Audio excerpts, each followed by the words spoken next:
Halo semuanya, lama tak jumpa. Kali ini kita akan belajar mada 1 mengenai soal-soal praktis tentang turunan dan penggambaran grafik fungsi dengan kalkulus. Ya, jadi di soal-soal praktis ini diharapkan kalian bisa memecahkan masalah dengan turunan, terutama nanti mungkin ada kasus-kasus yang berhubungan dengan maksimum dan minimum, serta menggambar grafik fungsi dengan pengetahuan-pengetahuan turunan yang pernah kita pelajari sebelumnya. Oke, nah dalam menyelesaikan soal-soal praktis mengenai turunan, ada 4 hal yang kita perlu lakukan.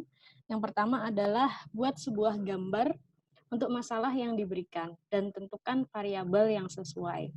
Kita harus berpikir ya, bagaimanakah permasalahan yang dipermasalahkan itu menjadi sebuah gambaran, ya, gambaran yang bisa berupa nanti bangun segitiga misalnya, atau berupa kerucut, atau berupa tabung, atau yang bangun-bangun yang lain, dan variabel-variabel yang tepat yang sesuai dengan permasalahan tersebut dalam menyusun gambar-gambar yang sudah kita bentuk tadi. Kemudian yang kedua adalah menuliskan rumus fungsi tujuan atau fungsi objektif yang ingin dimaksimumkan atau diminimumkan tergantung keperluannya.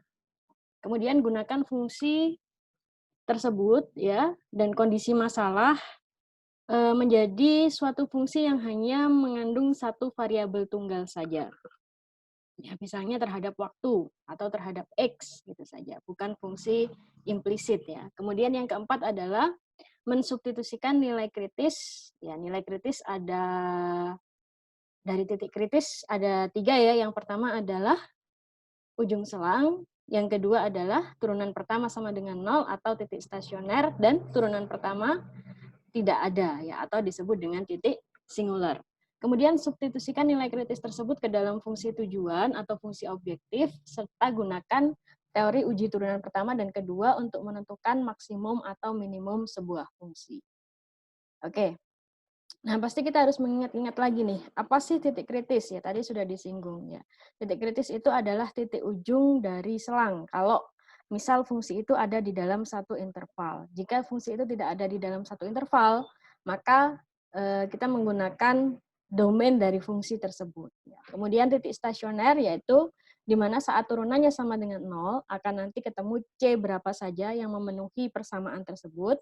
Kemudian titik singular di mana turunannya tidak ada. Ya, jadi di titik mana fungsi itu tidak dapat diturunkan. Nah, untuk fungsi-fungsi yang tidak dapat diturunkan, di mana saja kita bisa belajar kembali ke bab-bab sebelumnya.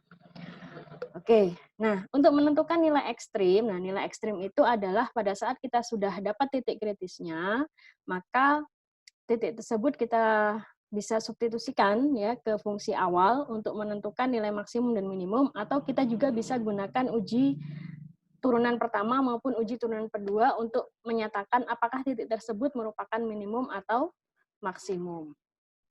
Oke, untuk uji turunan pertama ini berhubungan dengan teorema kemonotonan ya, bahwa jika suatu fungsi itu kontinu pada interval i ya dan terdiferensiasi pada setiap i, maka ya turunan pertama lebih besar dari 0 disebut fungsinya naik pada interval tersebut. Nah, untuk kemonotonan yang kedua, jika turunan pertamanya kurang dari 0 ya pada semua x elemen di dalam interval tersebut, maka fungsi f dinyatakan turun pada interval tersebut. Ya, yang perlu kita garis bawahi adalah pada saat turunannya lebih dari 0, maka fungsinya naik, dan pada saat turunannya kurang dari 0, maka fungsinya turun. Nah, pada uji turunan pertama ada 3 kondisi juga, yaitu apabila turunan pertamanya lebih dari 0, di sini ada titik C, ya. Kemudian di sini adalah A, di sini adalah B, ya. Pada selang AC, turunan pertamanya lebih dari 0 tadi disebut naik, dan pada saat CB, ya, antar di selang C sampai B, turunan pertamanya kurang dari 0 tadi disebut turun, maka titik tersebut, titik C ini, disebut sebagai titik yang menyebabkan fungsinya adalah maksimum. Ya, atau pada saat kita substitusikan C ke dalam fungsi, maka itu menjadi maksimum lokal. Nah, sebaliknya pada saat dari titik A sampai titik C fungsinya itu turun. Turun tadi kenapa? Karena turunan pertamanya kurang dari 0. Nah, pada saat C sampai B fungsi itu naik, maka titik C itu disebut sebagai minimum lokal. Ya, dan bagaimana kalau sama-sama naik seperti gambar ini? Ya, berarti itu bukan titik ekstrim atau bukan maksimum ataupun minimum. Nah, kemudian ingat lagi definisi kecekungan ya. Fungsi dikatakan cekung ke atas ya pada saat f aksennya menaik ya dan turunan pertamanya sorry.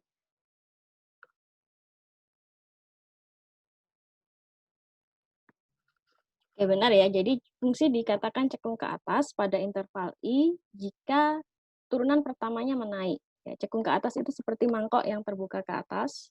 Ya, kalau disebut turunan pertamanya menaik, berarti turunan keduanya adalah lebih besar daripada 0. Ya, kemudian fungsi dikatakan cekung ke bawah, ya, seperti mangkok yang telungkup, ya, punya nilai maksimum nantinya, ya, itu pada saat di interval I, maka jika turunan fungsinya menurun. Jadi artinya turunan keduanya adalah kurang dari 0. Jadi, nah, dari definisi kecekungan tersebut, maka berhubungan juga dengan uji turunan kedua, ya, uji turunan kedua. Nah, jika f double aksennya di titik C itu kurang dari 0, maka fungsi itu mempunyai nilai maksimum. Ya, fungsi yang cekung ke bawah, maka dia punya titik puncak, ya, punya nilai maksimum. Dan jika turunan kedua di titik C itu lebih besar dari 0, maka FC adalah nilai minimum. Ya, fungsi yang terbuka ke atas itu punya nilai terendah, yaitu di lembahnya itu disebut sebagai minimum lokal dari fungsi f. Ya. Oke, nah kalau sama dengan 0, bagaimana turunan kedua? Nah, kita bisa curigai itu sebagai titik belok, ya, tapi sebenarnya tidak tahu juga apakah itu titik belok atau bukan. Oke, contoh, ini penerapan atau soal-soal praktis mengenai turunan. Jadi pada kasus ada sebuah kotak segi 4, ya, akan dibuat dari selembar papan, ya, papannya bisa dibuat nanti jadi kotak, ya, dengan panjangnya 24 inch dan lebarnya 9 inch, dengan memotong segi 4 identik pada keempat pojok dan melipat ke atas sisinya. Ya, papannya mungkin papan yang bisa ditekuk, ya, bisa dijadikan sebuah lebih mirip kertas mungkin, ya. Oke, yang diinginkan adalah cari ukuran kotak dan volumenya maksimum. Nah, kemudian diminta untuk menentukan berapa volume maksimumnya. Oke, ada 4 langkah yang harus kita lakukan sesuai dengan ini, ya, membuat gambar, kemudian menuliskan rumus, kemudian ya gunakan fungsi yang hanya mempunyai satu variabel tunggal, kemudian substitusikan nilai kritis dalam fungsi tujuan menggunakan uji turunan pertama dan uji turunan kedua. Oke, dari langkah pertama dulu, yaitu menggambarkan permasalahan tersebut. Oke. Nah, di sini ada sebuah papan, ya, yang mana kita ingin memotong keempat sudutnya dengan ukuran yang sama, ya, sehingga nanti dari papan tersebut bisa dibentuk sebuah kotak. Ya, dari papan tersebut bisa dibentuk sebuah kotak. Ya. Di yang tengah ini nanti akan menjadi sebuah jaring-jaring balok, ya, yang nantinya kalau ditekuk ke atas, ya, kemudian sisi atas bawahnya ditekuk ke atas, dia akan menjadi sebuah kotak. Nah, di mana panjangnya itu adalah 24 inch secara keseluruhan, artinya nanti panjang kotaknya bagaimana? Panjang kotaknya adalah 24 dikurangi 2x. Dan lebarnya adalah 9, sehingga nanti lebar kotaknya itu adalah 9 dikurangi 2x. Nah, di sini kita sudah menggambarkan dan menentukan variabel yang bersesuaian dengan fungsi ini nanti. Nah, kemudian tingginya bagaimana? Tingginya, pastinya kalau kotaknya dilipat, tingginya adalah sama dengan X. Nah, kalau kita mau tulis satuannya, ini inci. Oke, ini inci. Oke. Nah, menggambar dan menentukan variabel sudah. Sekarang kita ke fungsinya. Nah, apa yang ingin dimaksimumkan? Volume. Apa rumus dari volume balok? Yaitu panjang kali lebar kali tinggi. Panjangnya tadi apa? 24 min X, min 2X. Lebarnya tadi apa? 9 min 2X. Tingginya tadi apa? Tingginya adalah X. Sehingga fungsinya kita dapatkan, ya, X, ini dikalikan pemfaktoran ya. 216 dikurangi 48X, dikurangi 18X, ditambah 4X, ya. Pada akhirnya akan menjadi 216X min 66X kuadrat min 4X pangkat 3. Nah, itu adalah fungsinya. Dan dengan menyatakan ini, maka kita sudah menyatakan fungsi volumenya di dalam fungsi yang mengandung variabel tunggal, yaitu fungsi V di dalam X saja. Nah, yang keempat adalah menentukan titik kritis atau nilai kritis, ya, nilai kritis dari titik kritis. Ingat teorema nilai titik kritis. Nah, titik kritis itu di ujung selang. Oke. Nah, kalau tidak ketemu ujung selangnya berarti kita pakai domain. Kalau domain dari fungsi polinomial adalah X berlaku pada semua bilangan real, min tak hingga sampai tak hingga. Tapi lihat dulu ke permasalahan. Ya, pada saat kita membuat kotak tersebut, ya, lihat X maksimum yang bisa dipakai. Ya, lebarnya hanya 9. Ya. Kalau kita mau potong 2, kenapa 2? Karena mau dibagi menjadi sesuatu yang sama. Dari sebuah papan yang lebarnya 9, maka maksimumnya adalah 4,5. Berarti fungsi ini hanya berlaku pada saat X-nya, ya, lebar potongan papannya itu adalah 0 sampai dengan 4,5. Fungsi ini hanya berlaku pada saat itu, untuk kasus ini. Oke. Nah, sekarang titik kritisnya. Nah, uji turunan pertama.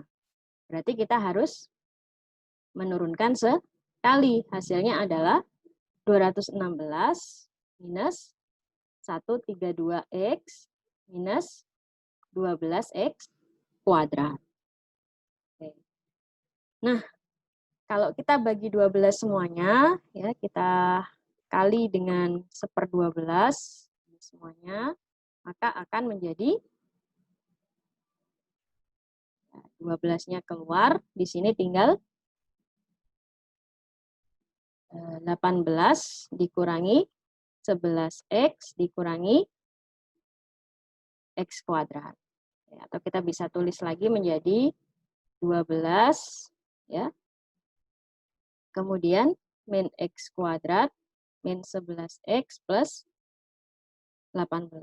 Minus atau positif untuk X-nya? Oke, negatif ya, benar. Oke, nah, uji turunan pertama. Apa yang harus kita lakukan pada uji turunan pertama?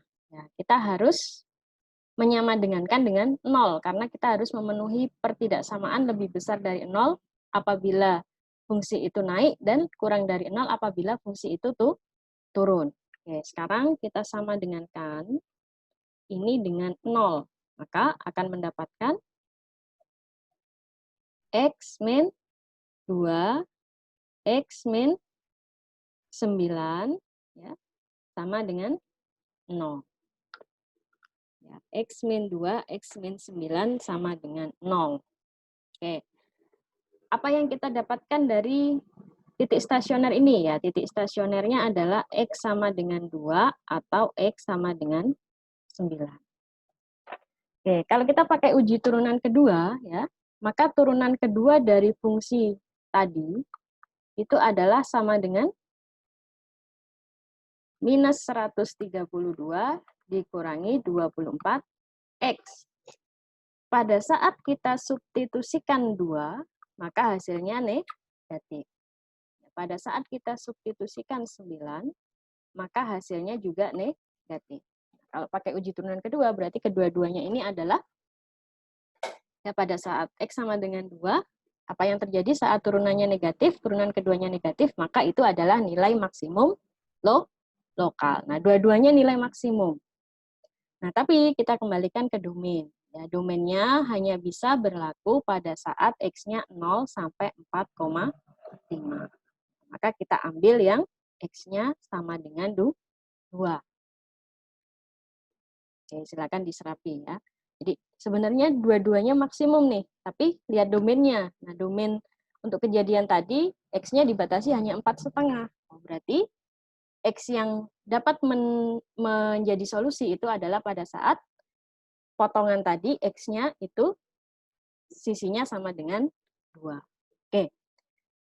Oke, ukuran kotaknya berarti bagaimana? Ya, panjangnya kita substitusikan saja ke sini. 24 min 2 kali 2, 20. Lebarnya 5, tingginya 2. Jadi, ukuran kotak yang maksimum saat agar volumenya maksimum adalah panjangnya 20 inch, ya. Kemudian lebarnya 5 inch, kemudian tingginya adalah 2. Berapa volume maksimumnya? Ya kita kembalikan ke fungsi volumenya. Nah, fungsi volumenya tadi adalah sama dengan minus 12x kuadrat min 132x plus 21. Oh, ini turunan pertamanya ya. 216x, ini x pangkat 3, ini x kuadrat. Silakan disubstitusikan 2 ke dalam persamaan untuk volume ini tadi.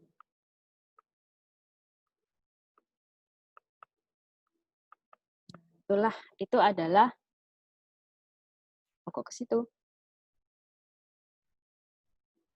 Oke, bisa dengan itu ya, bisa. Nah, ini juga nanti akan relevan pada saat kita cari ini, ya, dengan panjang kali lebar kali tinggi. Sama saja nanti hasilnya. Oke, nah itu adalah untuk penyelesaian permasalahan yang pertama. Nah, untuk contoh yang kedua, ini ada hubungannya dengan laju yang berkaitan. Jadi pada saat air dituangkan ke dalam kerucut, di mana laju air adalah 8 desimeter kubik per menit, dengan tinggi tangkinya adalah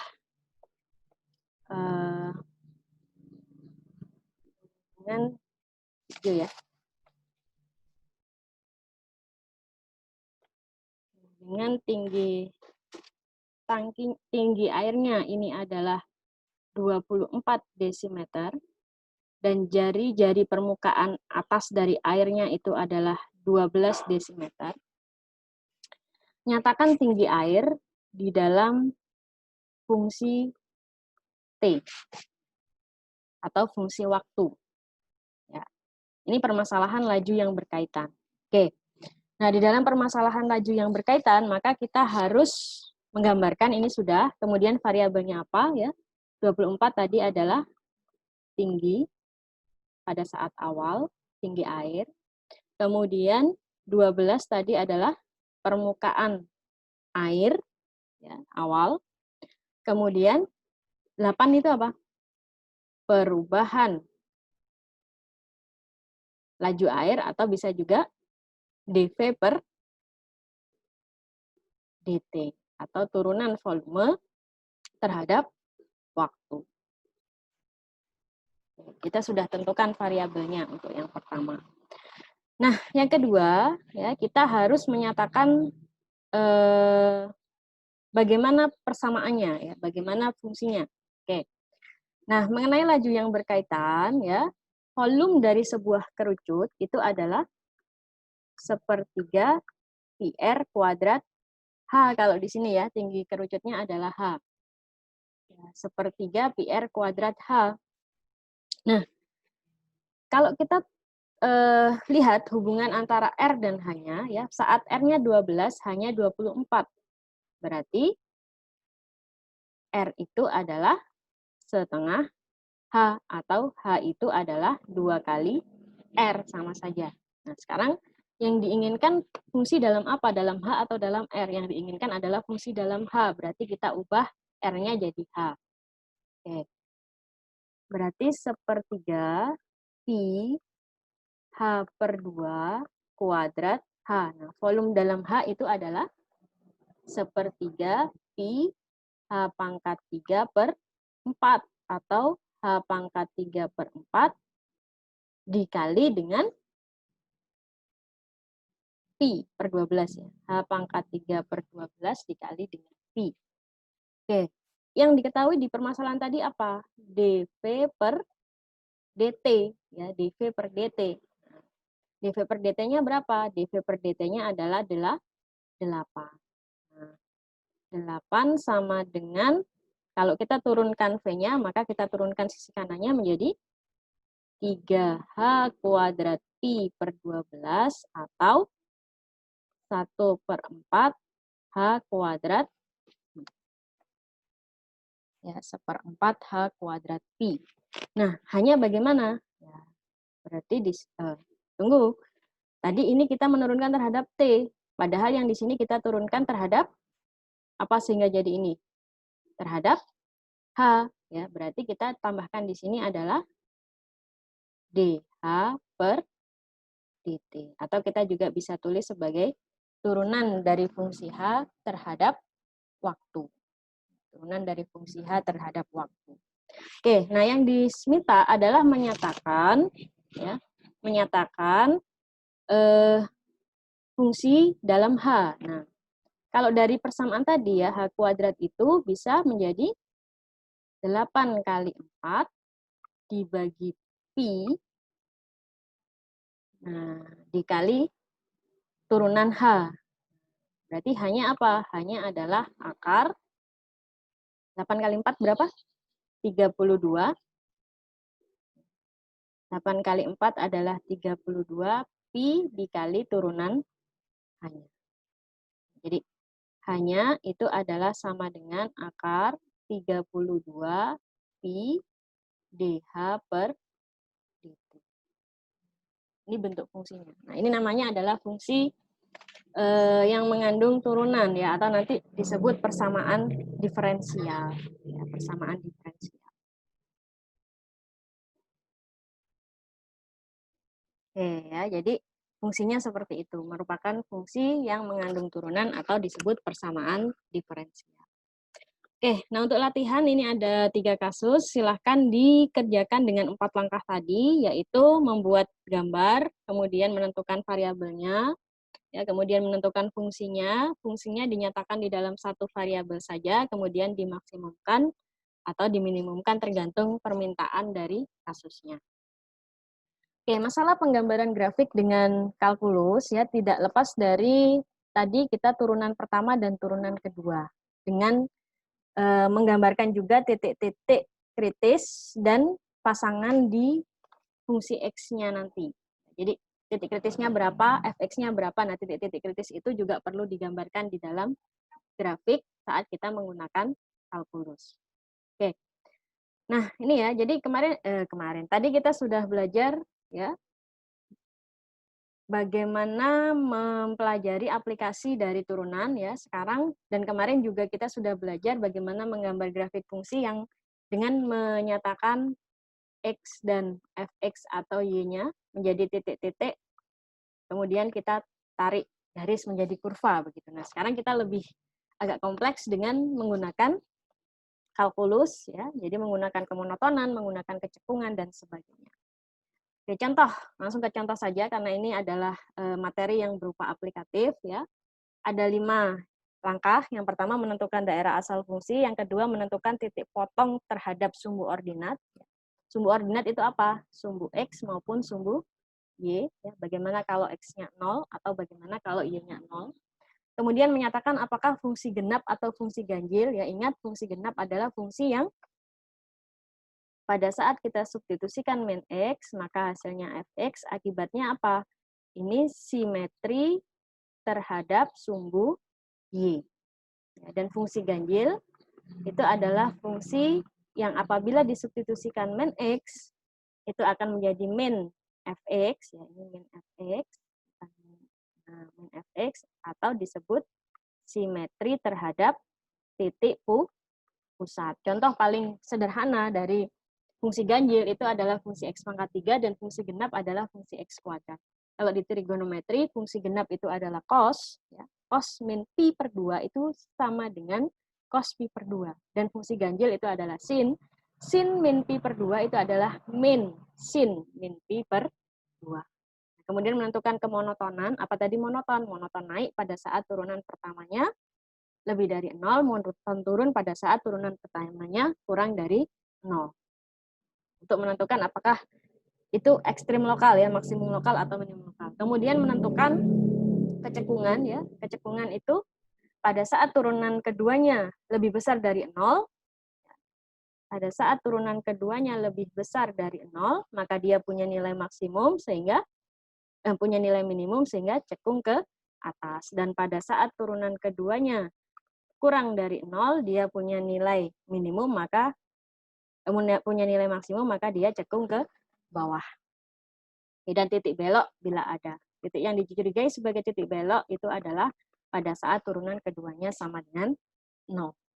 Oke. Nah, untuk yang pertama, ya, kita tulis lagi saja fungsinya fx sama dengan 3x pangkat 5 min 20x pangkat 3 per 32. Oke. Ini merupakan fungsi polinomial, ya, sehingga daerah asalnya adalah seluruh bilangan real. Jadi tidak ada batasan X pada saat kita menggambar fungsinya. Kalau ada batasannya bagaimana? Kalau ada batasannya berarti di titik itu tidak terdefinisi atau di selang itu saja kita gambarkan. Ya, seperti tadi pada saat kalau memang kita mau menggambarkan fungsi volume untuk yang ini, ya kita hanya gambarkan pada saat X-nya dari 0 sampai 4,5 saja. Nah, jadi untuk yang titik-titik di tempat lain nanti tidak digambarkan. Ya, gitu. Oke, nah ini berarti penggambarannya tidak ada batasan untuk fungsi yang dimaksud. Nah, kemudian titik potong dengan sumbu ordinat. Kita cari saja pada saat nilainya 0, ya titik potongnya di mana. Kalau kita faktorkan, ya nanti akan ketemu X sama dengan 0 dan X sama dengan plus minus 2,6. Kemudian yang ketiga, apakah fungsi genap ganjil? Nah, substitusikan min X ke situ. Pada saat kita substitusikan min X, maka fungsinya jadi 3 min X pangkat 5 dikurangi 20X. Min X pangkat 3 dibagi 32. Nah, ternyata hasilnya adalah menjadi min Fx. Berarti ini adalah fungsi ganjil. Apa akibatnya kalau fungsi ganjil? Simetri terhadap titik asal. Berarti masuk ke dalam sumbu X sama dengan hasilnya saat keluar dari, masuk ke dalam titik pusat, nanti sama hasilnya pada saat keluar dari titik pusat. Oke, kemonotonan. Nah, berarti kita harus menggunakan uji turunan pertama dan uji turunan kedua. Ya. Oke, untuk kemonotonan uji turunan pertama. Nah, kita turunkan fungsinya. Nah, ternyata turunannya adalah 15x kuadrat. Ya, 15x pangkat 4 dikurangi 60x kuadrat dibagi 32. Dari mana itu? Dari menurunkan ini. 15x pangkat 4 min 60x kuadrat dibagi 32. Nah, ini turunannya. Oke, nah titik kritisnya di mana? Titik kritis tadi adalah ujung selang, tidak ada karena fungsinya polinomial. Ya. Kemudian turunan sama dengan 0, berarti kita harus menyamadengankan 0, sehingga nanti ketemu titik-titik X sama dengan 0, X sama dengan min 2, dan X sama dengan 2. Sekarang kita uji nih. Nah, kita uji. Kita punya titik min 2, kita punya titik 0, kita punya titik 2. Oke, uji turunan pertama. Nah, berarti kita punya turunan, ini turunannya. Nah, kita uji pada saat 1 misalnya. Ya, pada saat 1. Ya, F aksen 1. Nah, maka di situ 15 min 60 bagi 32. 2, berarti negatif. Negatif itu adalah kurang dari 0. Nah, kurang dari 0, nah berarti fungsinya tuh turun. Kapan turun? Pada saat X-nya sama dengan 1. Selang ini dia turun. Oke. Kemudian kita coba min 1. Ya, F aksen min 1, maka hasilnya nanti sama ya. Karena pangkatnya genap berarti jadi positif juga. Nah, di sini 15 min 60 per 32 hasilnya juga negatif. Karena negatif, ya berarti di sini juga tuh turun.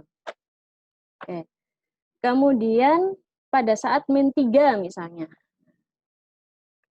Pada saat min 3, maka hasilnya adalah 3 pangkat 4 itu berapa?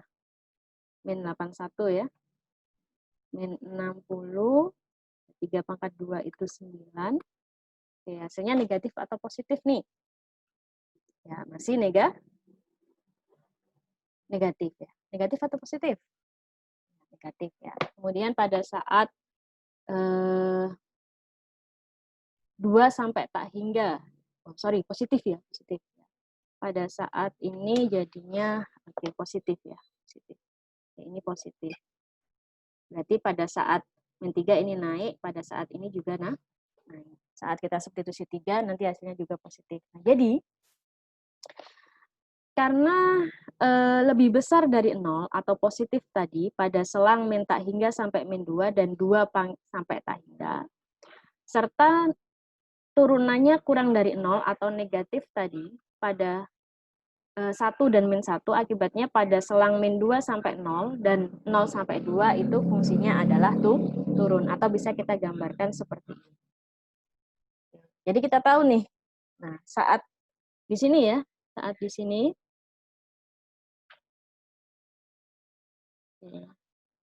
saat di sini naik, kemudian turun, berarti min 2 itu adalah nilai maksimum atau minimum? Maksimum. Saat ini turun, kemudian naik, berarti 1 itu nilai apa? Ya, 1 itu adalah nilai turun, kemudian naik, minimum. Ya, kemudian pada saat 0, ya, 0 ini apa? 0 ini turun, kemudian turun, berarti bukan keduanya. Nah, kita sudah dapat nih nilai maksimumnya, titik maksimum dan titik maksimumnya ya, dan titik minimumnya. Nah, sekarang nilainya berapa? Nah, kalau nilainya berapa berarti disubstitusikan ke asal, bukan keturunan pertama, tapi ke asal. Nah, asalnya itu adalah 3x pangkat 5. Ya, kemudian min 20x pangkat 3. Ya, dibagi dengan 32. Itu nanti akan menghasilkan 2. Dan pada saat kalian substitusi 2, nanti akan menghasilkan min 2. Oke, itu masalah kemonotonan. Nah, sekarang kecekungan. Turunan keduanya. Turunan pertamanya tadi adalah 15x pangkat 4 min 60x kuadrat. Kalau diturunkan lagi, hasilnya adalah 60x pangkat 3 min 120x per 32. Kita sama dengankan 0. Ya, ternyata ketemu titiknya adalah akar min 2 dan akar 2 serta 0. Pada saat ini kita sama dengankan 0, X sama dengan 0, atau X sama dengan akar 2, atau X sama dengan min akar 2. Sama ya, jadi di sini 0, min akar 2, dan akar 2. Nah, kita cari nih, kapan positif, kapan negatif. Ya, ternyata saat kita substitusikan min 2, jangan disubstitusikan ya min 2-nya. Kita cari yang di sini ya, di sini di antara akar 2 itu berapa sih? 1,4 ya. Berarti ini di sini kita bisa coba X sama dengan 1, di sini kita bisa coba X sama dengan min 1. Disubstitusikan ke turunan kedua. Disubstitusikan ke turunan kedua. Oke. Berapakah? 60 min 1 pangkat 3 min 120 kali min 1 dibagi dengan 32. 60 ditambah min 60 ditambah 120 nanti hasilnya adalah positif. Ya, karena pada saat kita substitusi min 1 hasilnya positif, ini positif. Min 1 saya tulis di sini saja ya. Positif, maka di situ cekung ke atas atau cekung ke bawah. Karena turunan kedua di titik min 1 lebih dari 0, maka itu adalah cekung ke atas. Kalau kita coba 1, berarti nanti cekung ke bawah.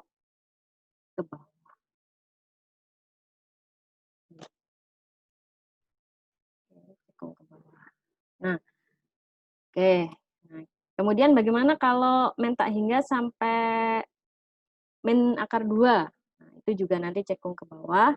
Di sini juga cekung. Di sini cekung ke atas. Oke. Sekarang kita gambarkan grafiknya. Ya. Kita gambarkan grafiknya dengan nilai-nilai yang sudah kita temukan tadi.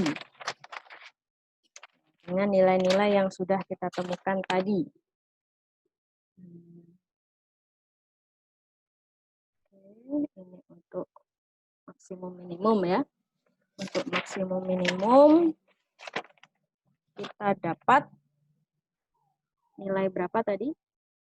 Min 2, kemudian 0, kemudian 2.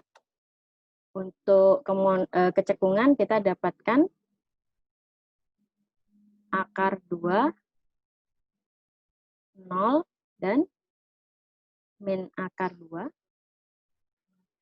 Di mana pada saat min tak hingga sampai min 2,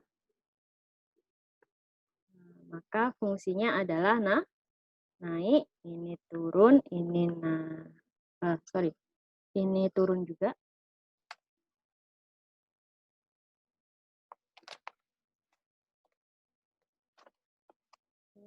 Ini turun juga. Kemudian ini naik. Ya. Ini dari selang min 2 sampai 0. Ini dari selang 0 sampai 2. Ini dari selang 2 sampai tak hingga. Ini berdasarkan uji turunan pertama. Nah, berdasarkan uji turunan kedua, cekung ke bawah, ke atas, ke bawah, ke atas. Pada selang berapa?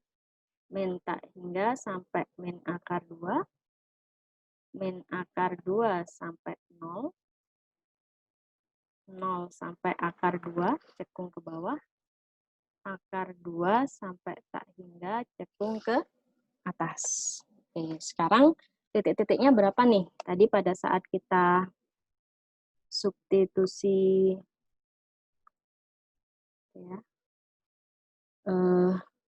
min 2 ya tadi pernah.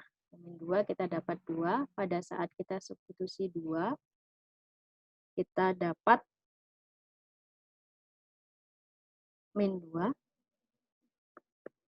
Pada saat kita substitusi berapa lagi? Akar 2 boleh ya, karena itu titik kritis juga. Akar, bukan titik kritis, titik yang penting juga. Kita substitusi akar 2 ke fungsinya ya, fungsi awal ya. Fungsi awalnya itu adalah 3x pangkat 5.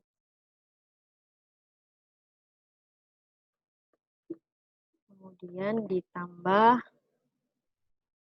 dikurang 20x pangkat 3.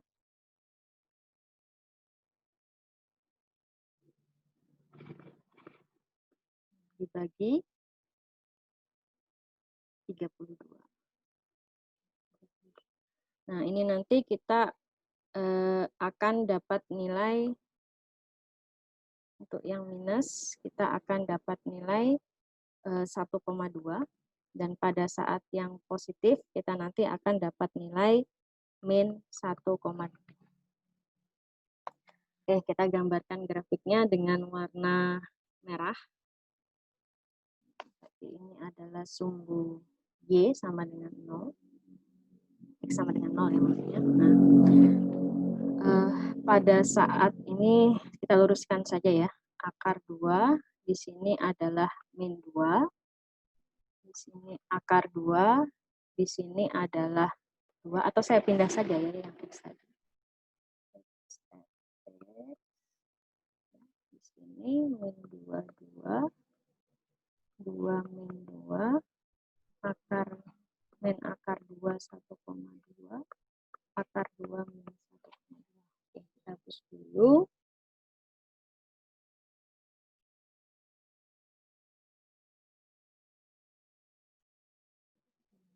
Grafiknya bisa kelihatan. Dan sesuai dengan naik turun yang ada di atas tadi. Oke.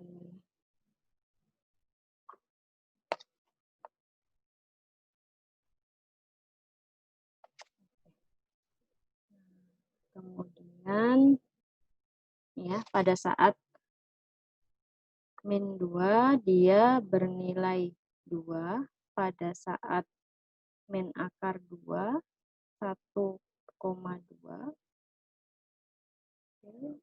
Ini pada saat 0 ya. 0. Kalau kita masukkan ke fungsinya 0. Efek itu apa sih? Efek tadi adalah 3x pangkat 5 min 20x pangkat 3 per 32. Ini pada saat 2 hasilnya adalah min 2 di bawah sana ya. Kayaknya kurang ke atas.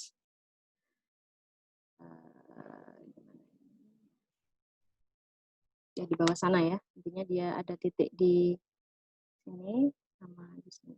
Ya, sehingga grafiknya ya ini naik ya. Kurang dari 2 dia naik.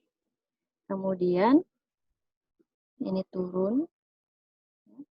Pada saat akar 2 sampai 0 ini jadi ya cekung ke atas, ini juga jadi ini cekung ke atas ya. Ini ada titik belok di sini sehingga jadi cekung ke bawah. Awalnya cekung ke atas, di sini ada titik belok jadi cekung ke bawah dan dilanjutkan ke bawah ya seperti yang terjadi pada sisi kirinya. Oke. Kalau saya bisa lanjutkan ginilah grafiknya kira-kira. Oke, itu adalah materi tentang penggambaran grafik dengan kalkulus ya, harus dijalankan dengan langkah-langkah yang seperti dijelaskan. Ya, sampai jadi bentuk grafik seperti ini. Oke, ini ada 3 grafik ya, silakan dikerjakan dengan ada 5 langkah di sini ya. Di sini diminta juga asimtot. Nah, asimtot itu berarti ada asimtot tegak, ada asimtot miring, ada asimtot datar ya. Silakan dipelajari lagi untuk menyatakan apakah ada asimtot itu. Jadi langkah keempat. Oke, itu saja yang bisa saya sampaikan. Selamat belajar.